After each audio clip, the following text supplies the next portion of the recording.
Who Moved My Cheese? In this book, the author D.R. Spencer Johnson has described why moving on is very important in our life.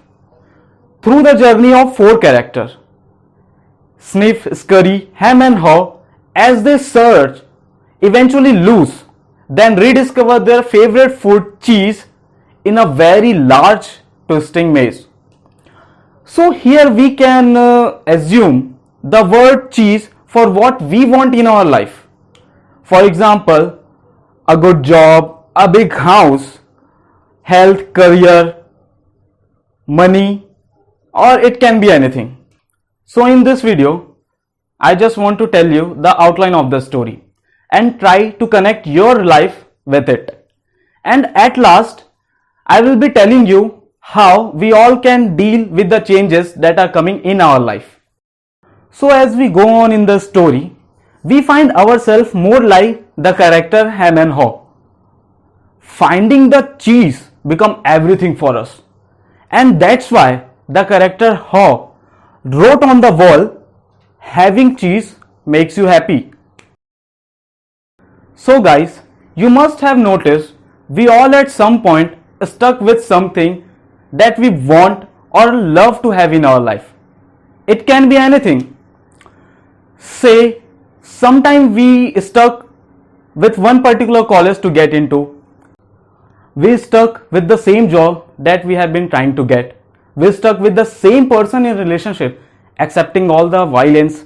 We stuck on one particular exam to crack it, and the list can go on and on. Because we believe it will make us happy. We think that's the only way to fulfill our dream, or that's the only way to achieve something great in our life. And for that, we work so hard. We put all our effort into it. We spend all our time into it, and that's why we resist to change. Just like Ham, who resists to change, who kept doing the same thing again and again to find his cheese without getting any results. The more important your cheese is to you, the more you want to hold on it.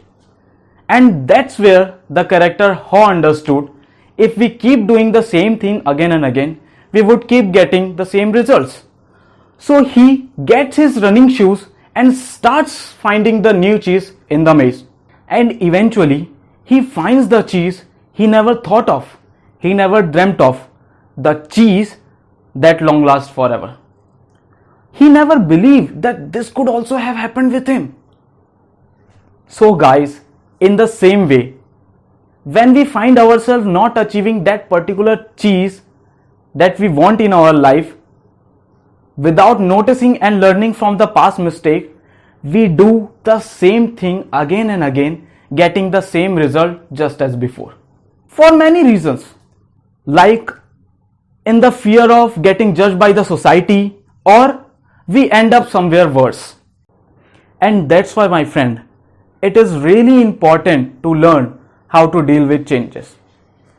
Now I will share you some methods or technique that will going to help us how to anticipate and adopt changes. Method 1, E plus R is equal to O, that is event plus response is equal to output. You will find this formula will be very helpful in every situation of your life. How? Okay, whatever event has happened or going in our life, the way you respond toward it will going to give you the output.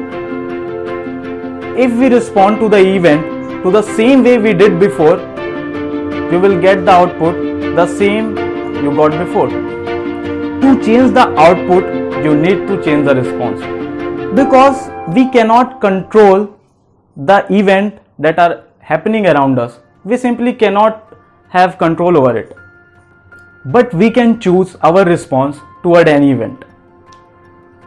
To make you understand this, let me give you a simple example. Let us say you are hammering a nail into the wall to hang a frame, but for hammering it 1 to 2 times, you find that the nail is not going into the wall. So you thought that you need to put some more effort and energy to make it happen. So you again try with more power and more effort to make it happen, but eventually it's not happening and making you feel frustrated and angry that why it's not getting into the wall, why the nail is not going into the wall.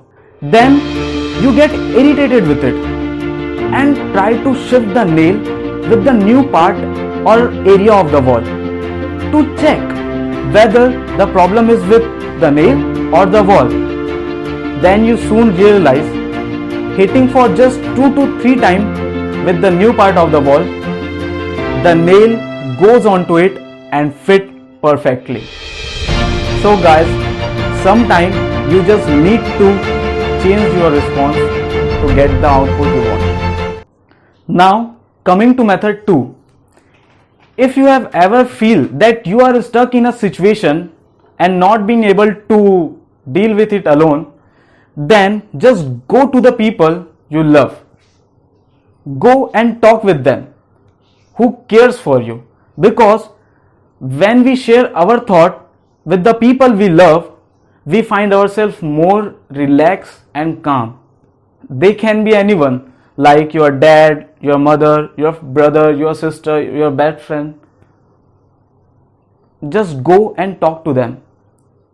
Share your feeling with them. Right? Or you can listen to the podcast, because there are many people who put their life into a podcast to help those who are in same situation like them. Or just read books, get advice from your elder ones. Just follow this simple step to feel more comfortable and relax yourself to handle the situation. At last, I just want to say, if you are trying to get something in your life and you get it, then that's a God gift for you. But if you are not able to achieve it, then also take it as a sign of God protecting you for something better is coming in your life.